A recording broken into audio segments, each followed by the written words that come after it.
जहांगीर का जन्म 30 अगस्त 1569 को हुआ था। इसका बचपन का नाम सलीम था।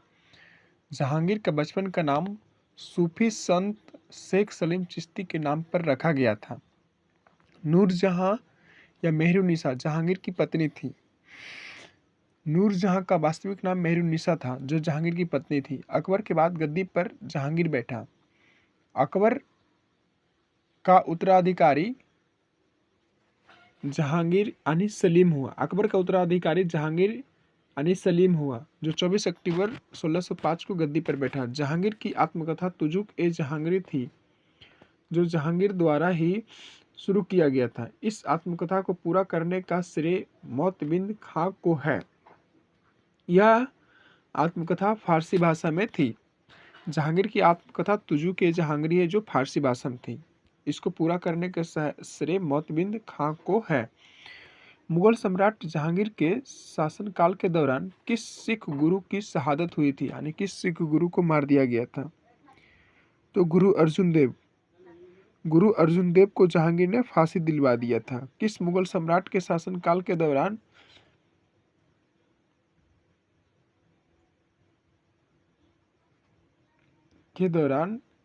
सिखों के 5वें गुरु गुरु अर्जुन देव की शहादत हुई थी? जहांगीर। किस मुगल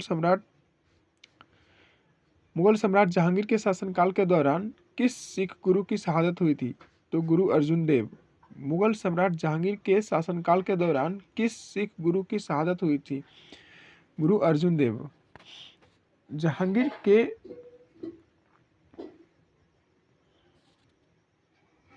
जहांगीर के बड़े पुत्र खुसरो की सहायता देने के कारण जहांगीर ने सिखों के 5वें गुरु गुरु अर्जुन देव को 1606 ईस्वी में मरवा दिया था, यानी फांसी दे दिया था।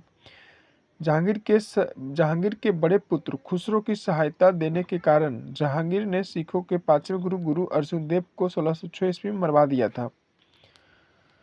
1606 ईस्वी में खुसरो ने अपने पिता जहांगीर के विरुद्ध विद्रोह कर दिया था। खुसरो और जहांगीर की सेना के बीच युद्ध जालंधर के निकट भैरोबाल नामक स्थान पर हुआ था, यानी भैरोबाल नामक मैदान में हुआ था। खुसरो को पकड़कर कैद में डाल दिया गया था। एक बात ध्यान रखने वाला बात है कि जहांगीर के बड़े पुत्र का नाम था खुसरो। जहांगीर के बड़े पुत्र का नाम था खुसरो। जहांगीर की मृत्यु 28 अक्टूबर 1627 ईस्वी में हो गई तथा इसे शाहदरा लाहौर में रावी नदी के तट पर दफनाया गया था। इसका मृत्यु भीमबार नामक स्थान पर हुआ था। जहांगीर का मृत्यु भीमबार नामक स्थान पर हुआ था, लेकिन इसे दफनाया गया था शाहदरा लाहौर में। जहांगीर का मकबरा है लाहौर में। जहांगीर की मृत्यु 28 अक्टूबर 1627 ईस्वी में हुआ था रावी नदी के तट पर, तथा इसे लाहौर शाहदरा में दफनाया गया था। और इसका मृत्यु जिस स्थान पर हुआ था लाहौर में, उस स्थान का नाम भीमबार नामक स्थान है, जो शाहदरा एक राज्य है लाहौर में। शाहदरा एक जगह है लाहौर में, उसी जगह जहांगीर का मृत्यु हुआ था, यानी जहांगीर का मकबरा है लाहौर में। सीधा से बात याद रखना। जहांगीर की मृत्यु कब हुआ था? तो 28 अक्टूबर 1627 ईस्वी में। जहांगीर का मकबरा शाहदरा लाहौर में स्थित है। मुगल चित्रकला किसके शासनकाल में अपनी पराकाष्ठा पर पहुंची थी? तो जहांगीर के शासनकाल में मुगल चित्रकला अपनी पराकाष्ठा पर पहुंची थी। मुगल चित्रकला अपने चरमोत्कर्ष पर जहांगीर के शासनकाल में पहुंची। मुगल चित्रकला किसके शासनकाल में अपने चरमोत्कर्ष पर पहुंची थी? तो है जहांगीर। जहांगीर के शासनकाल में मुगल चित्रकला अपनी चरमोत्कर्ष पर, यानी सबसे ऊंचाई सीमा पर पहुंचा था। जहांगीर ने आगा राजा के नेतृत्व में आगरा में एक चित्रणशाला की स्थापना की थी। जहांगीर ने किसके नेतृत्व में चित्रणशाला की स्थापना की थी? तो आगा राजा। जहांगीर ने आगा राजा के नेतृत्व में और आगरा में ही एक चित्रणशाला की स्थापना की थी। जहांगीर के समय को चित्रकला का स्वर्ण काल कहा जाता है। जहांगीर के समय को चित्रकला का स्वर्ण काल कहा जाता है। निम्नलिखित चित्रकारों में से किसे जहांगीर ने नादिर उल जमा की उपाधि यानी पदवी दी थी? जहांगीर ने किस चित्रकार को नादिर उल जमा की पदवी दी थी? तो वो चित्रकार का नाम था अबुल हसन। अबुल हसन को जहांगीर ने नादिर उल जमा की उपाधि दी थी यानी पदवी दी थी।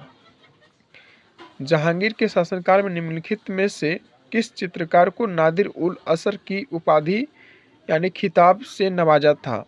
तो उस चित्रकार का नाम है उस्ताद मंसूर।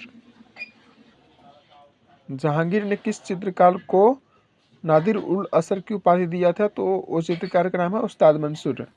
जहांगीर के दरबार में पक्षियों का सबसे बड़ा चित्रकार कौन था? तो था उस्ताद मंसूर। जहांगीर के दरबार में पक्षियों का सबसे बड़ा चित्रकार था उस्ताद मंसूर। मुगल चित्रकला का प्रसिद्ध चिड़ियों का चितेरा कौन था? तो उस्ताद मंसूर था। जहांगीर के दरबार के प्रमुख चित्रकार थे जहांगीर के दरबार के प्रमुख चित्रकार थे आगा रजा, अबुल हसन, मोहम्मद नासिर, मोहम्मद मुराद, उस्ताद मंसूर, बिशन दास, मनोहर, गोवर्धन, फारूक बेग, दौलत। इतने चित्रकार जो थे वो जहांगीर के दरबार के प्रमुख चित्रकार था।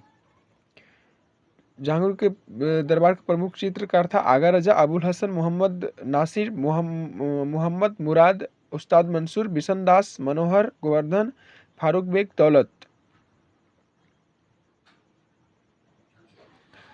नूरजहां के पिता का नाम मिर्जा ग्यास बेग यानी इत्माद उद दौला था। इत्माद उद दौला ग्यास बेग को जहांगीर ने उपाधि दिया था।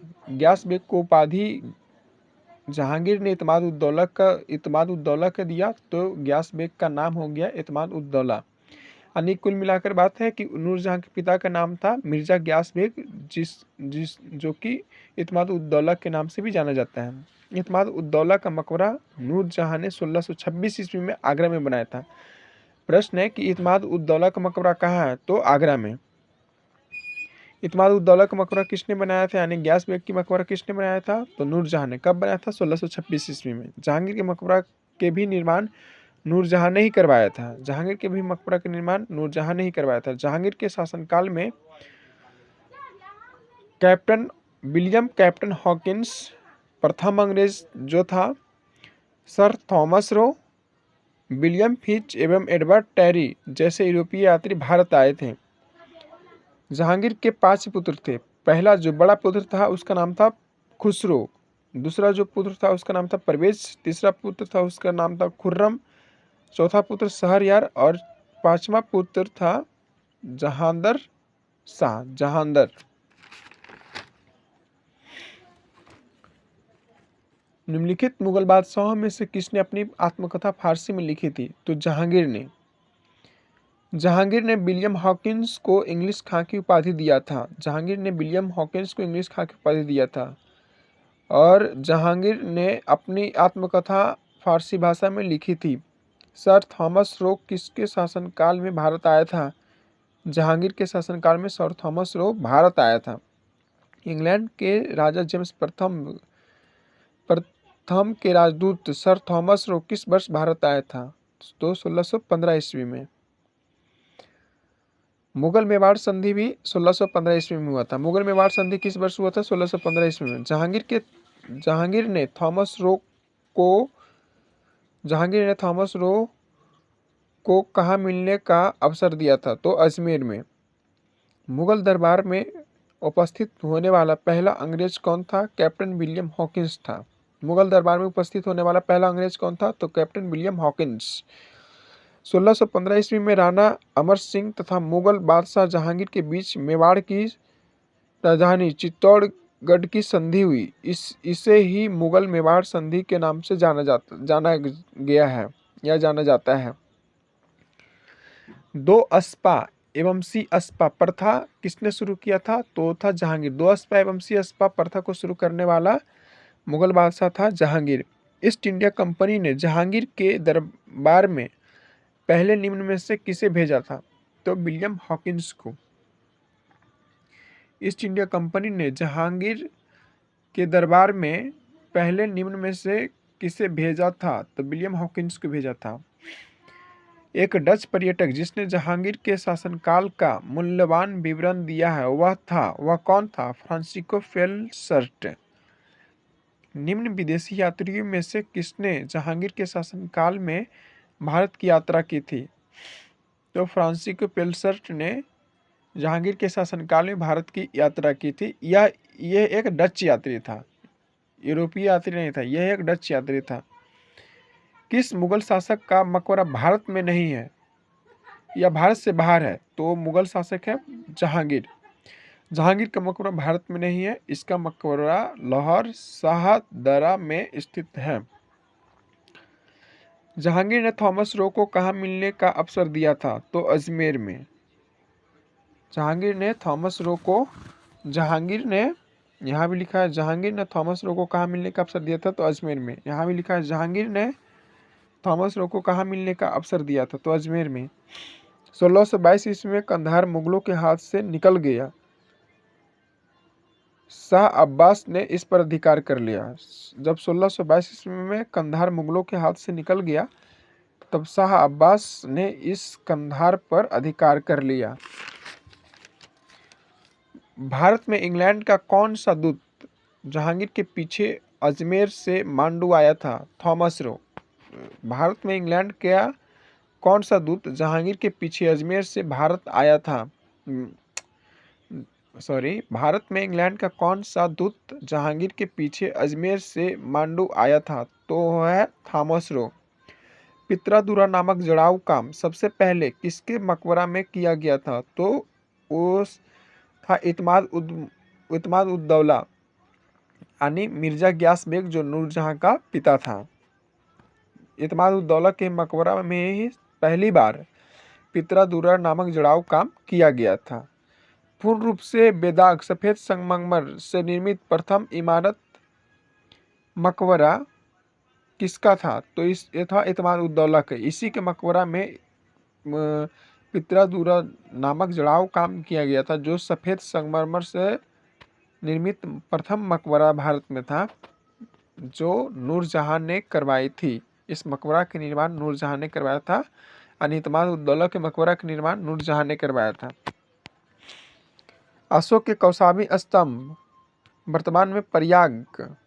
अशोक के कौशाम्बी स्तंभ पर समुद्रगुप्त की प्रयाग प्रशस्ति तथा जहांगीर का लेख उत्कीर्ण है। अशोक के कौशाम्बी स्तंभ पर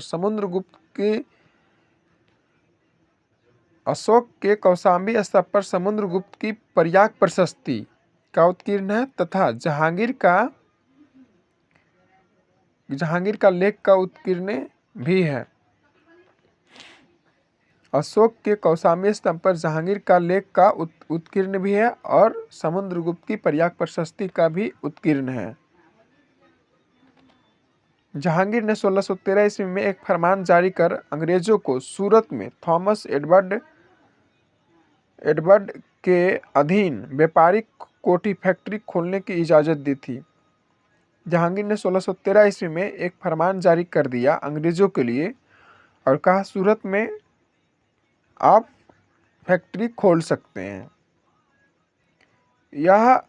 यह जो फरमान जारी किया गया था थॉमस एडवर्ड टेरी के अधीन व्यापारिक कोठी खोलने की इजाज़त थी।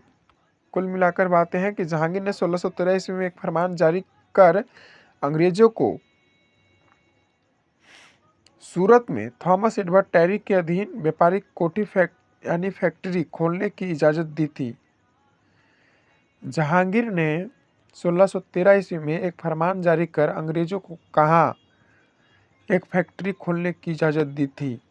तो वो स्थान का नाम है सूरत।